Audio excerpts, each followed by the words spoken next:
So, ladies and gentlemen, welcome to Real Talk with Saieed. I'm your host, Saieed. We do want to thank you for joining us tonight again. So, a little update for you. 2 days before the world collectively honored the men and women who lost their lives during the World War I and II on the observance known as Memorial or Remembrance Day, Trinidad and Tobago paid tribute to the fallen soldiers at the base in Memorial Park in Port of Spain and at St. James Park in Tobago on Sunday. Tobago War veterans were honored on Sunday with the annual Remembrance Day wreath laying ceremony held at James Park in Scarborough. This year's program saw an abridged version with the elimination of a parade and a reduction in the number of wreaths laid. For another year, Tobago's last remaining war veteran, 99 years old Lester Cortex, resident Iman Legal, was honored during a reception at the Assembly Legislature. So Trinidad and Tobago, as we celebrate the men and women who died fighting for the rights of the country, let's not forget World War I and II. You might have your grandfather, your great-great-grandfather, extended families may have been veterans. We do want to congratulate them for the service they provided, risking their life every day just to make sure the men and women are safe around the world. Also, the Trinidad and Tobago Electricity Commission, TNTEC, has deployed a mutual aid team to Jamaica to support power restoration efforts following the devastation caused by Hurricane Melissa. The team departed on Monday, was received by Barry Shiva Padarat, Minister of Public Utilities, Clyde Elder, Minister in the Ministry of Public Utilities, and Shivan Sam, Parliamentary Secretary in the Minister of Public Utilities at the Airport Diplomatic Lounge, Piaco International. According to the Ministry of Public Utilities, Padarat will offer a word of encouragement and support to the team, recognizing their dedication, commitment, and hard work as they assist Jamaica in restoring essential electricity service. Hurricane Melissa made landfall in Jamaica on October 28th as a Category 5 storm with sustained winds at around 185 miles per hour. The death toll on the island has reached at least 32 people. True officials says the number may rise. So viewers, we want to congratulate the team that is heading out to Jamaica to support our neighboring countries in restoring their country after that storm. So, back here in Trinidad, over 200 people gathered at Woodford Square, Port of Spain, last evening for a vigil of peace, where activists, faith leader, and a representative of civil society joined in solemn to show of solidarity, calling for peace across the Caribbean and in the region. Participants held placard while urging the region to stand firm in its commitment to remain a zone of peace amidst tension between the United States and Venezuela. So Trinidad and Tobago, apparently we seem to be misled, I should say. So I want to ask the question. To these 200 or more individuals who gathered with leaders and representatives and civil society in showing solidarity and calling for peace in the Caribbean region, how many of these individuals marched the streets, listen to me carefully, marched the streets of Trinidad demanding peace in the land? How many activists, faith leaders, and representatives of civil society plan to march the land for the human trafficking to stop, for the illegal firearm to stop, for the home invasion to stop, for the gang-related murders to stop, for the domestic violence to stop, for school violence to stop. How many of them gathered on the streets here in the last few years demanding peace on the land? On the land. We're not talking about the sea. We're talking about fighting for the land. The peace on the land. How many of them?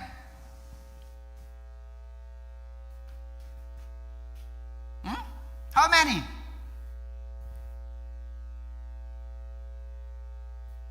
Now, one will say, oh, Saeed, they're doing that good and you're blasting them. I will blast them. I will blast them. You want to know why? The drugs on the corner, the cocaine, the marijuana, the molly, the white powder, them are marching in the community to fix their community. They want to go up in the savannah to march for killing taking place where drug traffickers, cartels transporting the very drugs that destroy the community. They're marching for the people in the land, on the sea. They're marching for the drug cartels on the sea. That's what they're marching for. Have you ever seen Kamala Prasad Bisasa threaten Venezuela? I want to ask you that. Have you ever seen that? All the media houses, TV stations, radio, printed press, they highlighting Maduro wants to attack Trinidad. If the U.S. attack them, if the U.S. attack Venezuela, what does that have to do with Trinidad and Tobago?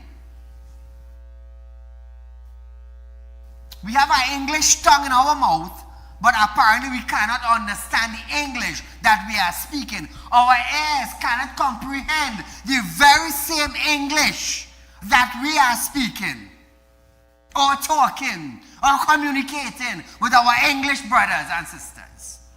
We can't seem to understand this. You ever see Trump blame the United States for what is taking place in the water? No.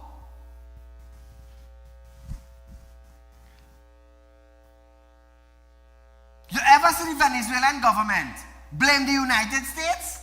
No, they are not doing that. They are threatening Trinidad. Why are they threatening Trinidad? Why can't Maduro and his government label the United States? They're calling for peace on the sea. A zone of peace. Let me tell you something. The cartels are shipping illegal narcotics and firearms to Trinidad and Tobago. We ain't seen nobody marching for the peace in Trinidad. They're marching for the peace in the Caribbean and the region. Outside, you're bashing them. I will bash them. I will bash them.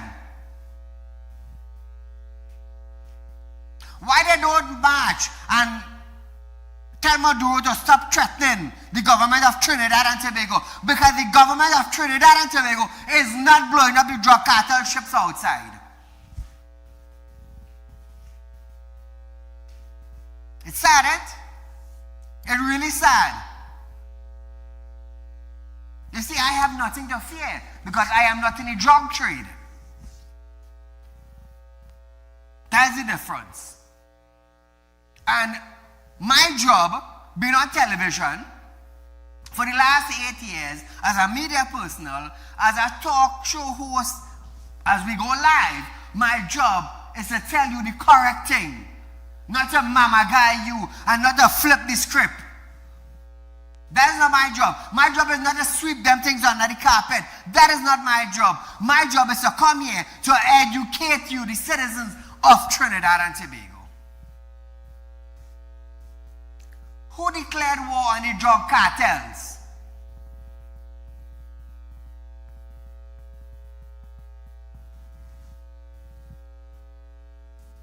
So sometimes we must understand what is taking place in our own country and exactly understand what you're standing for. A zone of peace. Drug cartels. Shipping. Cocaine. Marijuana.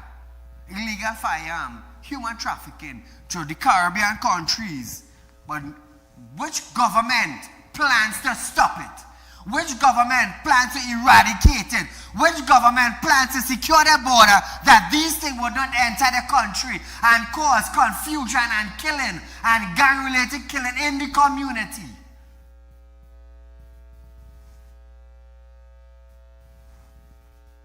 But they're marching for peace in the Caribbean.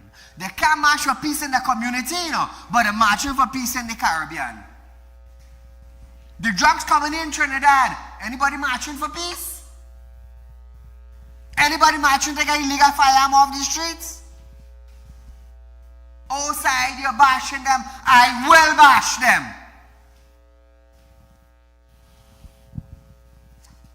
They are Trinbagonians. I am a Trinbagonian man also. I am a businessman and I am a father right here in Trinidad and Tobago. My son was almost kidnapped 4 years ago. We're almost 5 now. Right here. Anybody march for peace right here in Trinidad? Which one of them marching? Which faith minister?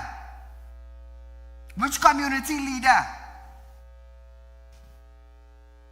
Going and march with thousands of people on the street to get the guns off the street. Which one? How much are them?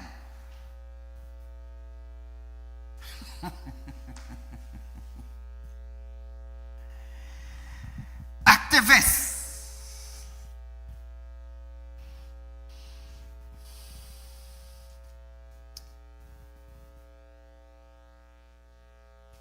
Political leader of the MSJ, David Abdullah, said, "The vigil was born out of need to create a space where ordinary citizens could gather peacefully to express their concerns about the growing regional tension."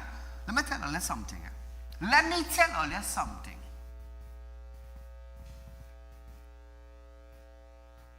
The sea was calm.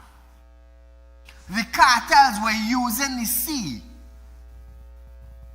to transport their product to the Caribbean countries. But Donald Trump decided, you know what? Enough of that nonsense coming into the United States. And he decided to stop it from entering the United States. How many governments decided to stop it completely from coming into their country? How much Caribbean in the zone of peace decided to do it? Outside, don't say that. You're going up against government ministers. Well, if I have to be the only one standing, trust me, I will do it. Because none of them decided to stop it completely from coming into their country and causing havoc in their community, in their country.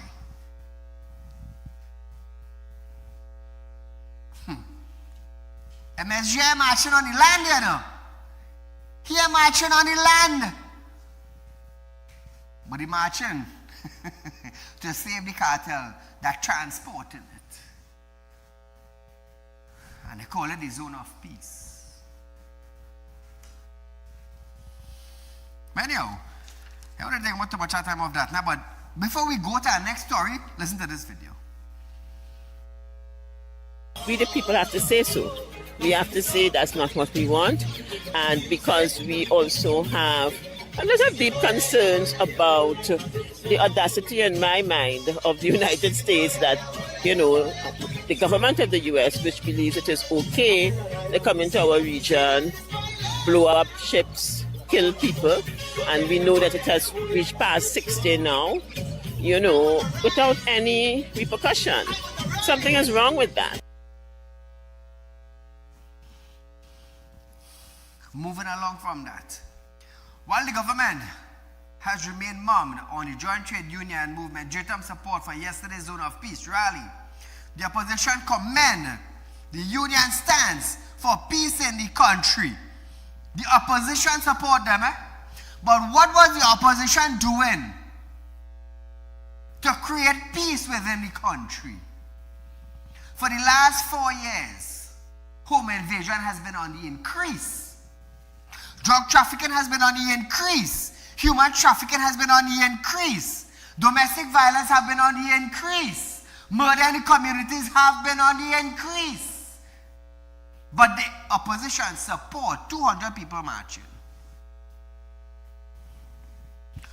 What did the opposition do to stop the drug trade from coming to Trinidad? Can the opposition say what? You see, we have to understand the reality of what is taking place in our country. In our country. Not in our next country, In our country. Opposition Chief Whip Marvin Gonzalez said he was happy JTUM hasn't allowed itself to be boxed in by the UNC reckless and irresponsible policy of anti-crime posture on this matter. Imagine a former Minister of National Security say he was pleased with them. But what did he do as a former Minister of National Security to fix the illegal trade in the community? What did he do? What did he do? How much Coast Guard vessel was working under their ministry? How was the community under his ministry? How was the community under Fitzgerald Hines? So compare two of them now from the PNM to Gary Griffith under the UNC. Somebody say something. Say something. We have competent meet incompetent. Incompetent. But all you want to tell me, oh side, you're bashing?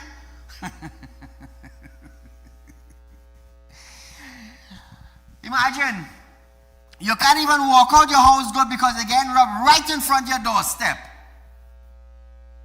Right in front of your doorstep, you're getting robbed as you jump out your house.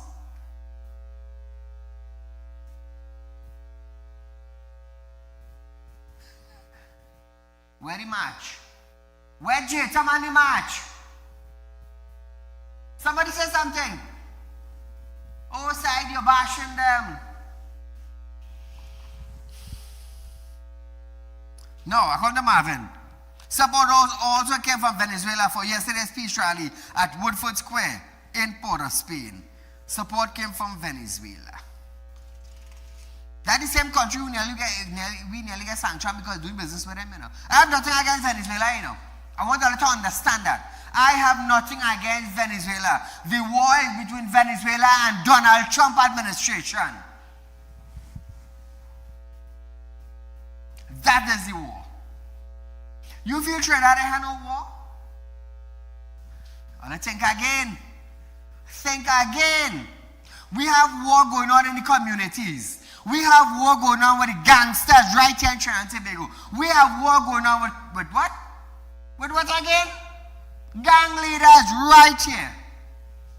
This one want to shoot down that one for the turf. That one want to shoot down this one because somebody get robbed. And so it's going on. They're fighting for the community turf. And that is what is taking place. But we see any march for that? Trump decided to set up and say, you know what? I want no drugs coming in my country. And seeing that I have power to launch an attack, I'm launching an attack in the sea.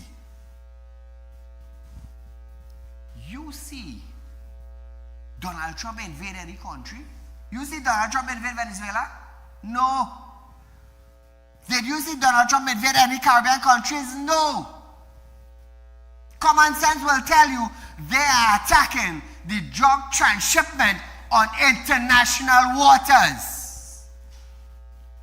Common sense, and that is my reporting. That is my reporting. Who is threatening Trinidad and Tobago? Venezuela.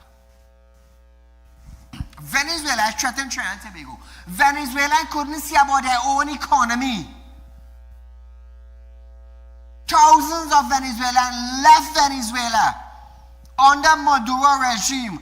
They had to flee for survival in different Caribbean countries. We have opened up the door for them. Open up the door for them. They left their country by the thousands, by the boatload coming to Trinidad. Did you see boatloads of Trinidadians going to Venezuela to save themselves from Trinidad? No, you didn't see that. But they want to bomb their government across there. You see the reality of the fact of the matter. People are afraid to tell the truth.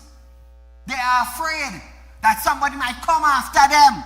I telling you point blank, come after me. I telling you to come. I encouraging you to come. For speaking the truth, I will die for speaking the truth. It's sad, you know. It's really, really sad how we as a Trinidadian, what is taking place in our own country, we can't march for it. Jatam got more than say, well, you know what? We're keeping a march for peace in the land of Trinidad. We're keeping a march against domestic violence, a march against cocaine, a march against illegal firearms. They're marching for the sea like somebody living on the sea outside. Like somebody living on the sea. I don't know why they play like Jesus and walk out on the water and start to shake hand and thing. Make cocoa outside in the water. It's stinking sad. There's only one thing you could do, you know. There's only one thing you could do is hate Saieed for talking the truth. That's the only thing you could do. Other than that, you can't do me nothing. And I could tell you that live on national television. You can't do me nothing. Because the truth will always set you free. Always. Nevertheless, Trinidad and Tobago, switching gears a bit, enough about them and their wasteless thing. The legal battle between former Finance Minister Claudian Booth and the Auditor General Jayawanthy Ramdas described as a communication issue. But his successor, Senator Vishnu Danpal, is set to cost the state more than $2 million. The months-long legal dispute created tension over the independence of the Auditor General office in monitoring the operation of the then administration.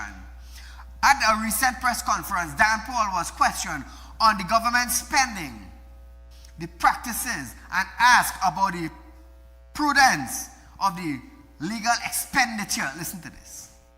I would say I would reserve judgment on that, because firstly I wasn't around, and secondly, it should not have been that way in the first place.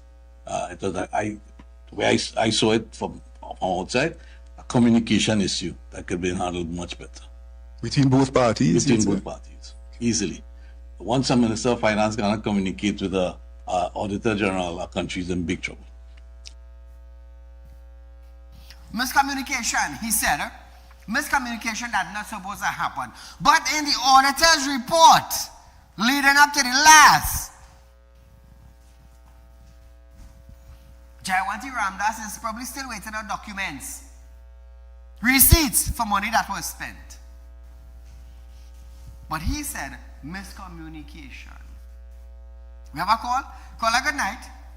Good night, Saieed. Go right ahead, your line. I don't understand, sir. Why is it that you have the PNM in collusion with the media, sir, all out relentlessly attacking this government? Why, what is there? You know, they are feeling like with this peace, we must remain a zone of peace. All right, we let us remain zone of peace, and we will have 600-700 murder again for the year. Is this what they want? Is this what people is talking about? What loan of peace when you have all these kind of crime that was taking place? Look at the drastic reduction in crime. Look at the mammoth reduction. Look at the blueprint of the revitalization program. Why can't people, let us aspire to be like first world country? This is where Kamala Prasad is going to take us. But no, the PNM don't want that. They are fear-mongering and they are very good at spreading bad news. So, one thing I would give the PNM credit for, sir, they are extremely good to make wrong things look right and right things look wrong. I must give them credit for that. With their propaganda and all this stuff. So I am calling on the public, the general population tonight, don't take heed of the propaganda propagated by the PNM and this media, sir. I am begging the population, or else we will be worse off than Haiti. Thanks a lot, sir. Thank you, my friend. So, switching gears, viewers. Not switching gears, but I'll stay on the same topic. So, listen to this now, A recent press conference by Dan Paul said miscommunication. But listen to this, A Freedom of Information request obtained by the media revealed that the matter has already cost taxpayers more than $2 million in legal fees, covered jointly by the Ministry of Finance and the Office of the Attorney General and Legal Affairs. According to the Freedom of Information Act, the Finance Ministry has been invoiced for $1,685,921.73, but has only paid $1,059,607.48 to date. The ministry has not yet received an invoice from Senior Counsel Douglas Mendoza for work done before the Privy Council. Attempts to reach Imbert for comment on the legal fees were unsuccessful. Calls to his phone went to voicemail and text messages were not returned. Opposition leader Penelope Beckles also did not respond to question about whether she considered Imbert's decision to pursue the matter financially prudent. Imagine that, Wow. Call good night. Mr. Said, great program as usual from a great soul, and I will always say that you are such a great program. And I wish those TNTech people and all of those who go to Jamaica to return home safely, achieve what they're going there to do and achieve a return home back safely. But for the last 5 months, the residents of St. Julian Village and Mango Road reporting 2 street lights to TNTech to be repaired for the last 5 months, and nothing has been done. So I wish TNTech employees return safely so that they could repair these lights, these 2 lights when they return. So I know the politicians listen to your program. Yeah, we want first world standard, certainly. We applaud it. But when you can't fix a street light, 5 months, 5 months reporting a street light almost every day, twice, 2-3 times a week. I myself did the reporting and getting people to send, they want photos on the phone and all kind of thing. Anyway, that is that. Mr. Conman Gavero, you're threatening the citizens now. Why you do your work?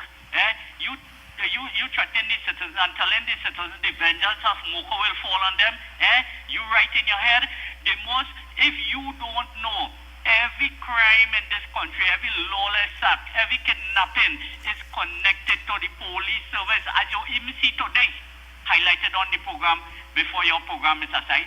So Gavero, you don't look at this program, look at Real Talk, advise, and the officers in the service advise Gavero to look at Real Talk and the other programs so he will understand what's happening in this country. You spending too much time hunting, yeah, no problem, but from Friday to Sunday night you in the bush hunting, you have more dogs than canine. You don't care about national security issues in this country and threatening the citizen because the police service has the most notorious gang. If you don't know that, those little boys you hold, all of them going to the people waiting to go and say they have no case to answer, no questions to answer. The people waiting, they all will benefit from over $300,000 plus each. in this country. So, Governor, get your act together, and the citizens paying you, Get your act together and start showing that you're working, with all this home invasion every day in this country. Mr. Said, you keep up the great work you're doing. My God bless you on your program, Mr. Said. Thank you, my friend. So, Trinidad and Tobago, before we go to CARICOM News, we are going for a short commercial break, but stay locked on. More after this.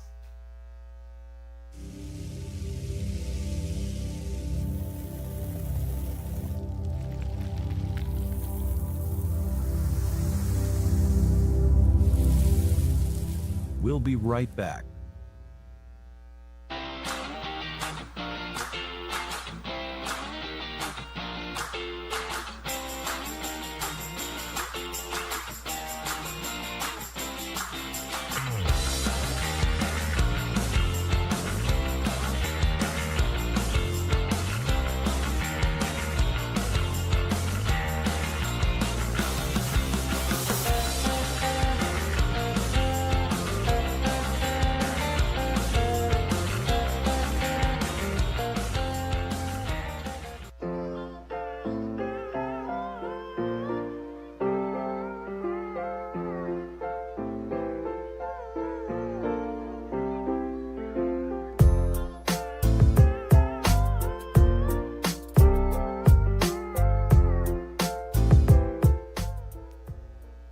Welcome to Real Talk Financing and Investment, a place where your loans are guaranteed and you're rewarded with up to 5% upfront interest on your deposit.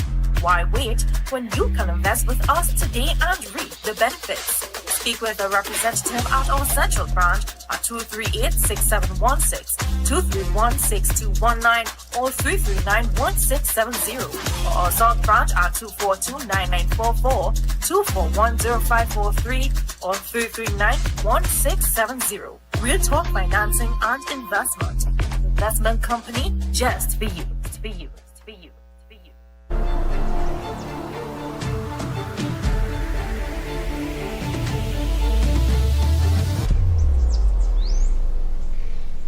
At Real Talk Studios, we dedicate our time to highlight the glaring issues we face within our community.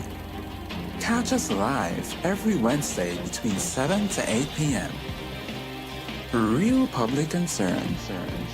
Because your concerns are meant to be heard. Send your email to realpublicconcerns@gmail.com.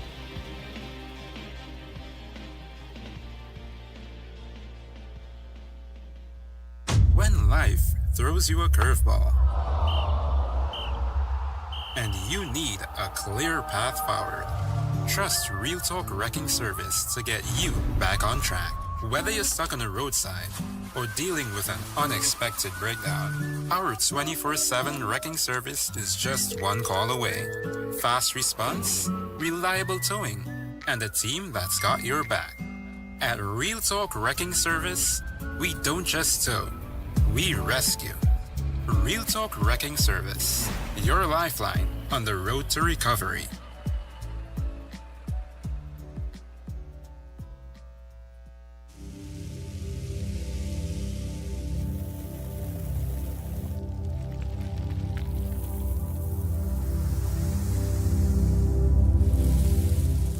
Welcome back. Caller, good night.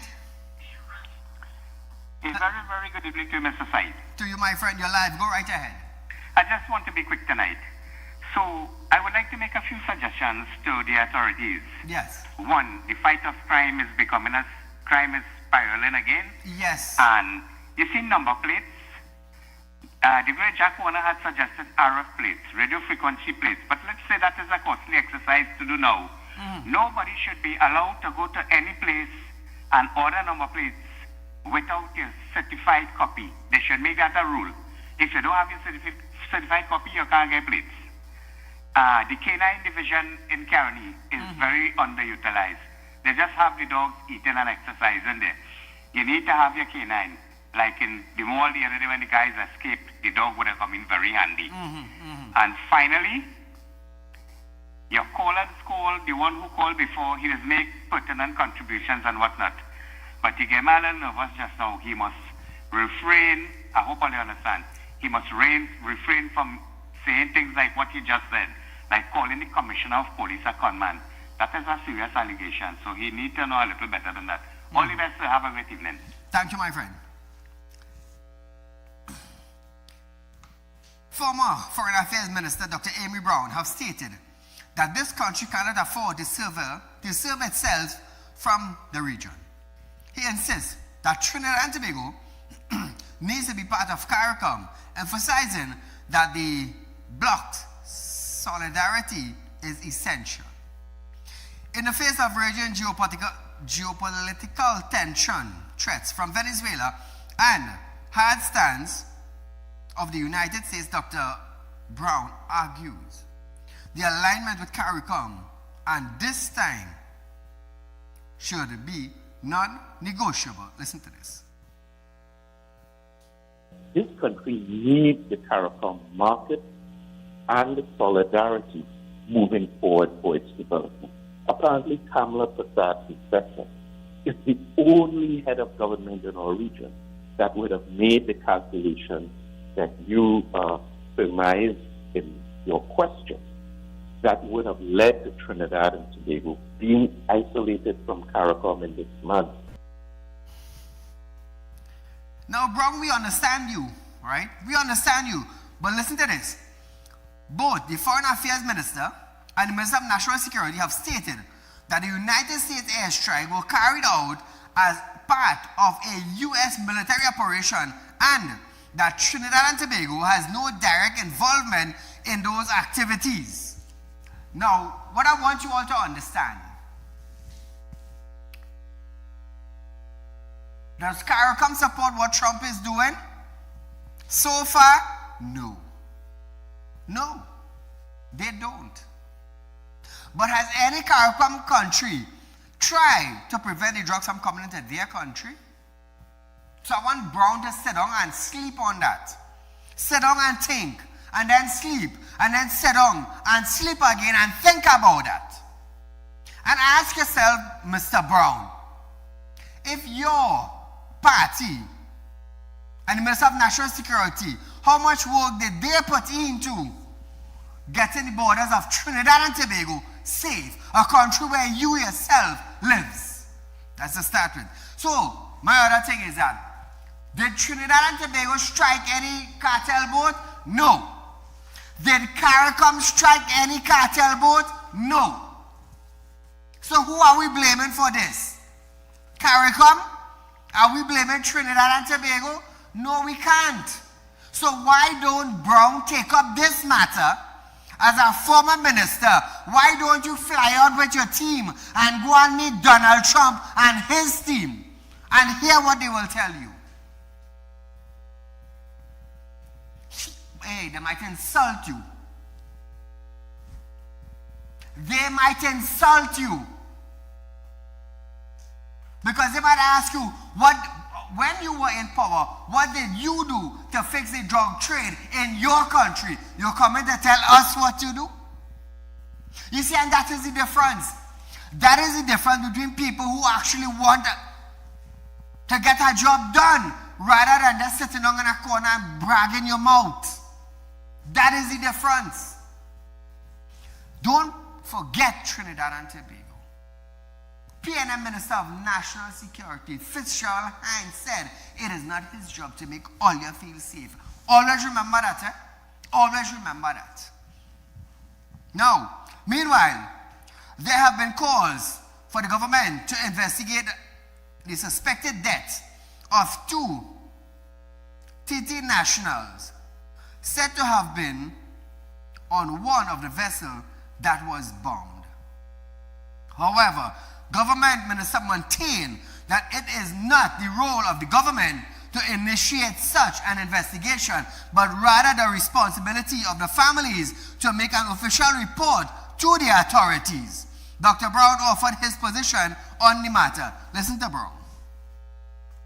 Well, if Trinidad and Tobago had no rules, it would not be publicly supporting the military strike and publicly supporting the build-up of this armada. I listen to Minister Sobers as well. And once again, this is unprecedented, where you'd have a government minister displaying a very cavalier attitude to a serious development that any other country would take very seriously. I tell you something, I ain't gonna tell Brown nothing. I ain't gonna tell Brown nothing. Because when England said we have to get a visa to enter their country, who was Brown at the time? Well, let's say something. And we go leave it right there. Former Foreign and CARICOM Affairs Minister Amy Brown, a PNM Minister, knew Stuart Young were doing business with a sanctioned country and did not tell Trinidad and Tobago nothing. Brown did not come out and tell the citizens of Trinidad and Tobago that we dealing business with a sanctioned country could get sanctioned from the United States. And if we did get sanctioned, let me tell you something, every company from outside Trinidad and Tobago doing business in Trinidad would have packed up and leave. Where was Amy Brown? Supporting Stuart Young. Supporting Stuart Young. There where Amy's support was. You think them could face me? No, they can't. I have nothing in the skeleton. But I had no skeleton in the closet. I have nothing under the carpet. I just always say that, you know, otherwise I would not be here. But nevertheless, on the government recent unveiling revitalization blueprint, Dr. Amy Brown says that while small nations must have big plans, those plans must also meet the real needs of the citizens. Amy, why don't shut your mouth? Listen to the Trinidad and Tobago. Well, if Trinidad and Tobago had no rules, it would not be publicly supporting the military strike and publicly supporting the build-up of this armada. I listen to Minister Sobers as well. And once again, this is unprecedented, where you'd have a government minister displaying a very cavalier attitude to a serious development that any other country would take very seriously. So, Trinidad and Tobago, before we move on tonight, I only laughing at them jokers and them, you know, because when they was there, they had all the power in their head and in their tongue and in their hand, but ask them what they did. Ask them what they did so that the citizens now could benefit from it. Trinidad and Tobago, we're going for a short commercial break, but when we come back, PNM scuff of revitalization plan. More when we return.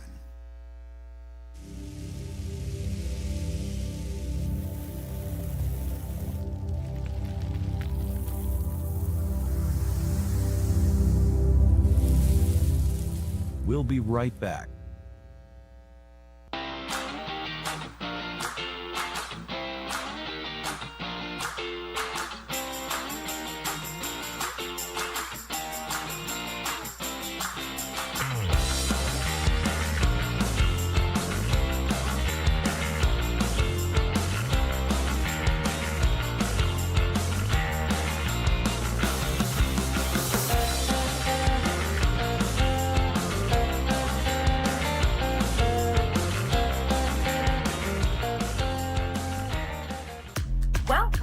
Talk Financing and Investment, a place where your loans are guaranteed and you're rewarded with up to 5% upfront interest on your deposit.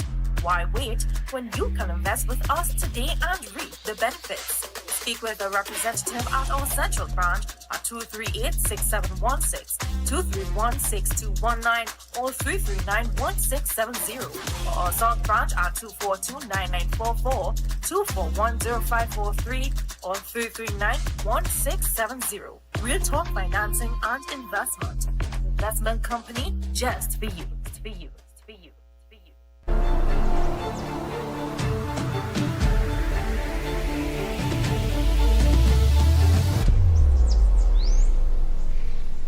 At Real Talk Studios, we dedicate our time to highlight the blaring issues we face within our community. Catch us live every Wednesday between 7 to 8 p.m. Real Public Concern. Because your concerns are meant to be heard. Send your email to realpublicconcerns@gmail.com.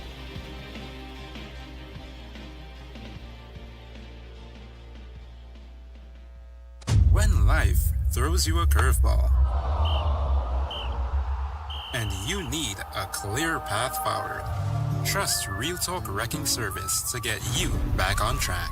Whether you're stuck on a roadside or dealing with an unexpected breakdown, our 24/7 wrecking service is just one call away. Fast response, reliable towing, and a team that's got your back. At Real Talk Wrecking Service, we don't just tow, we rescue. Real Talk Wrecking Service, your lifeline on the road to recovery.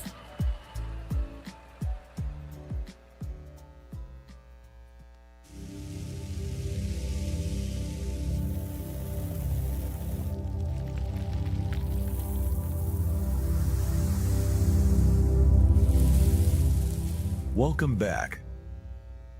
The government, while it has these consultants and they put on a very good display, has not been taking care of the people of Trinidad and Tobago. Those who were working, many of them, tens of thousands, are now unemployed and unable to put legitimate, lawful bread on the table, which they were doing before. Many of those who are working are not even able to receive their pay, their basic salary on time. So trying to make us switching gears a bit. Oh, before I go there, I want you all to remember Real Talk Financing is offering you 5% on a fixed deposit Trinidad and Tobago.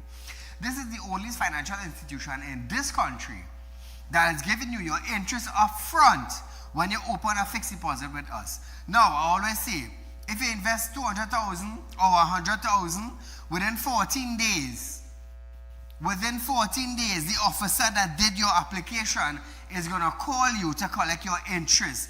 Now, the interest that you are collecting is not a 1 year interest, it's not a 6 months interest. It is the 5 years interest up front you're collecting. 14 days after you signed your agreement, that is what you will be expecting within 14 days' time. Your 5 years interest up front. Now, Trinidad and Tobago, we are the only one that is doing that. The only one.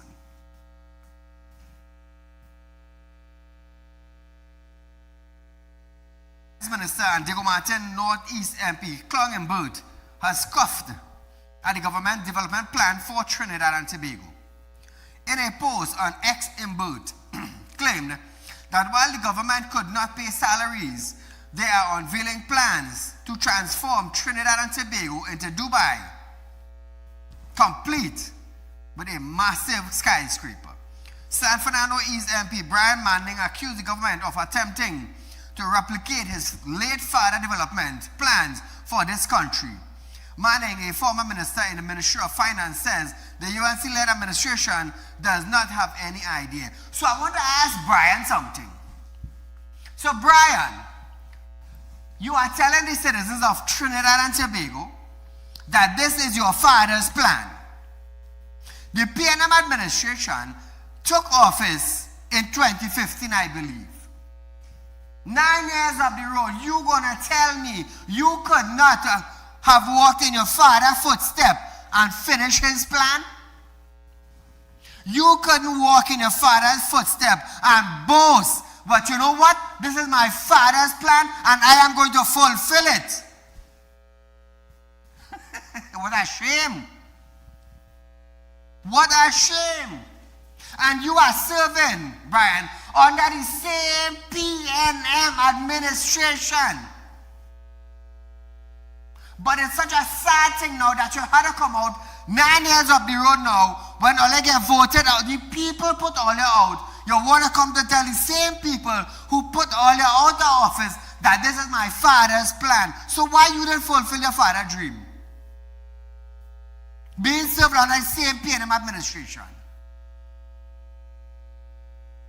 It's such a shame, eh? You want to talk about your father's dream, but being the son of the father, even you can't even fulfill the dream. Hey, it's sad, you know. It's really sad. It's stinking sad.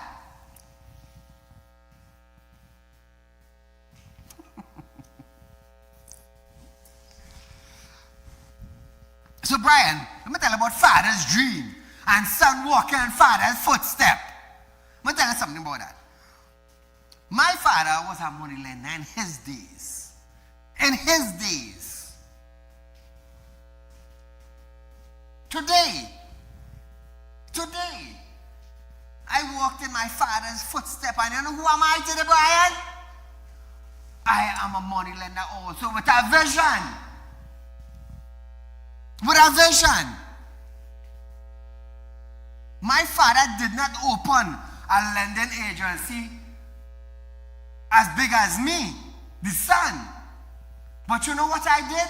I walked in my father's footstep and I opened up an institution, a loan center, a fixed deposit center, Realtalk Credit Union.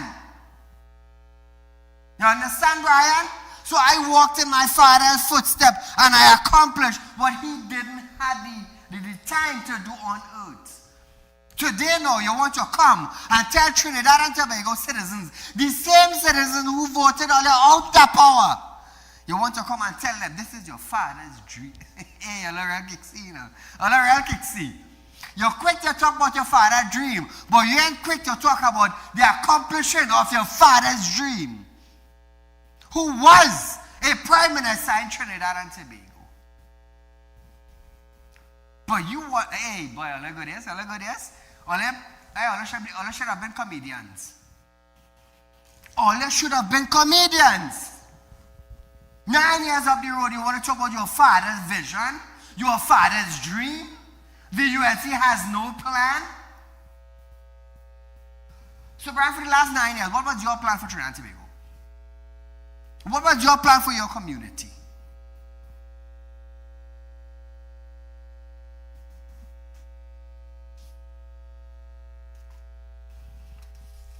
What a shame, yes?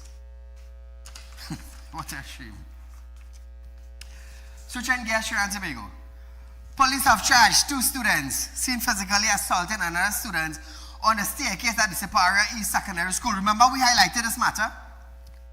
The police completed the investigation and laid charges on the children caught in Faizabad.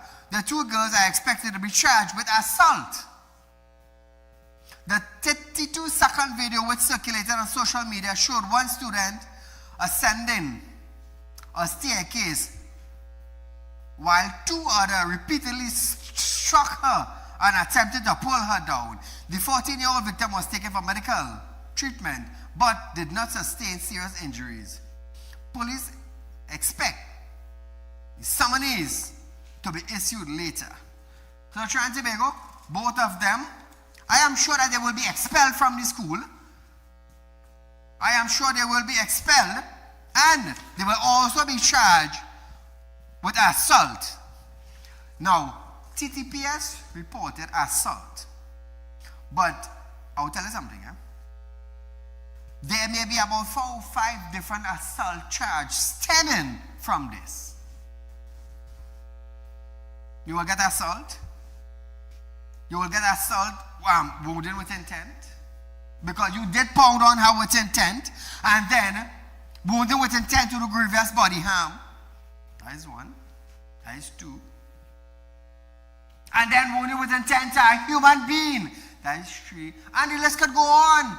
Because assault is a lot of charges in assault. Wounded with intent at a school. And it goes on. When it's done, I get about 5 charges in the tail. And I want you to understand something, Trinidad and Tobago. This will go down. This will go down in their long life. So when they pull a COC, certificate of character, they will see these charges. And with the physical evidence, they might end up in YTC. And then who knows what would happen from there. But nevertheless, it's them, not me. A little bit of international news now.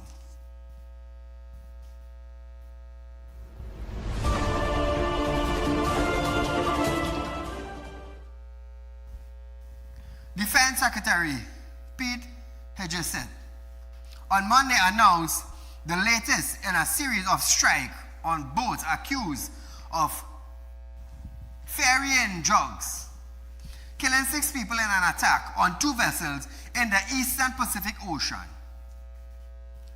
The dual strike on Sunday brings the total number of known attacks up to 19, and the death total for at least 75 people since the Trump administration launched a campaign against drug trafficking in South American waters that may see as a pressure tactic on Venezuela's President Nicolas Maduro. The Trump administration has provided no evidence for its assertion, and lawmakers, including Republicans, have pressed for more information on who is being targeted and the legal justification for the strike. Secretary of State Marco Rubio and Hegseth met with bipartisan group of lawmakers who oversee national security issues last week, providing one of the first high-level glimpse into the legal rationale of strategies behind the strikes. So Trinidad and Tobago, they met with lawmakers and they are giving them evidence. We'll just have to wait and see what comes out of it more. So viewers, we're out of time for tonight, but nevertheless, our run of this program is tomorrow from 11:30 to 12:30 p.m. We'll be right back here another night for another live show. Until then,